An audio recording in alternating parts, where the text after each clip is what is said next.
talking about astral involvements before. Astral entities. Yeah. Let's revisit that. Okay. So people have quite a fascination with phenomenon that they attribute to higher consciousness. Sometimes it could be a voice they hear in their head, or it could be visiting a medium and having somebody tell them they're talking to their relatives on the other side. How do we discern the higher consciousness in those experiences? It can be very difficult. If you're going to a medium to get a medium reading and asking about somebody that has passed, you probably do not have the ability to discern. Because if you had the ability to discern, you probably would not be wanting to contact Uncle George, so to speak. Because mediums generally work on the astral. The other thing about that is there are departed people that are no longer allowed to connect with the physical world. They've gone beyond the astral, so they can't even be contacted. So a lot of times, if there is a spirit that's coming through, it can be an imposter, and it can sound like Uncle George. It can have information that you think only Uncle George would have, but that imposter can read the aura of the person, because the aura of the person is partly on the astral plane. So that information can be read by that entity. So then they can say, well, blah, blah, blah, blah, and you go, oh, wow, that's got to be Uncle George. But it's not Uncle George. It's an entity that could be reading what you have in your energy field around you. Exactly. And it may not be an enlightened being. What if it's an angel speaking to me, or an ascended master? You have to be able to discern the frequencies of who that is. Okay? The content of what they're saying.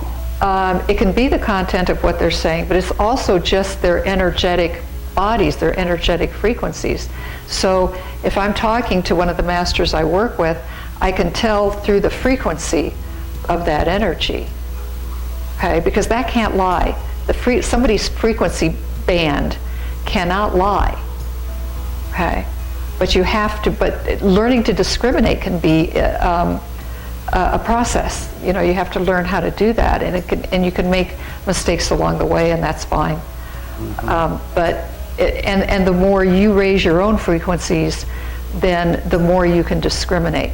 You can tell what is lower than you. You can feel what is a lower frequency. And you can feel what is a higher frequency. Why are human beings so amused or fascinated with the phenomenon from the astral? Oh, the mind loves it. Wow, look at that. It's so unusual from our day-to-day physical experience that the mind just immediately wants to grab it. And that's okay. You know, it's okay as long as you understand what that is and what that isn't. And again, if you can discriminate what that is and what that isn't. There's some things that phenomenon will inform you of certain presences or certain information or certain validations. I've had phenomenal things happen that were validating something for me that I could recognize. But to seek phenomenon is a problem. Because if you're seeking phenomenon and you're opening the door, again, you've got all of these energies that will just love to come in and give you all kinds of experiences that have really nothing to do with raising your frequency or helping you in any way. It's just to catch your mind. While I'm thinking of it, let me ask you about your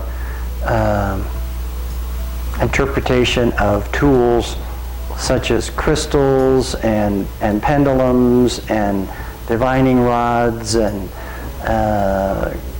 crystal balls. What do these things have to do with higher consciousness? Pendulums, divining rods, pendulums are very tricky because there are certain things that can affect a pendulum that you will not be conscious of necessarily. Okay?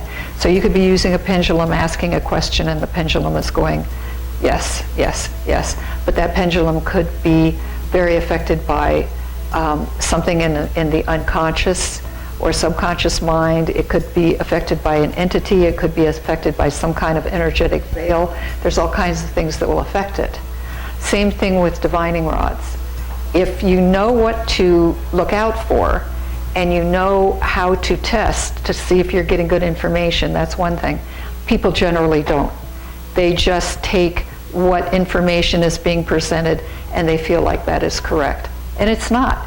And again, you're delving into the astral realm, which is not a spiritual realm, because you have to get way beyond the astral and the mental before you hit the more spiritual realms. So you're in this energy that can be very muddy, and you're getting a lot of response, but it's not good information. So there are things that can take place that may have some phenomenon for us to experience, but these phenomenon are really not at the highest consciousness level. Right. And Right. should be taken with a Big little grain of salt. Yeah. Just don't do it, because you will get fooled and it's not where you want to be, and you can get very caught in what's called astral whirlpools of energy that are very difficult to get out of. So just don't go into the astral. It's as muddy and messed up as the physical realm is, and it is as untrustworthy in that sense as the physical realm is. So they just say, just don't even go there.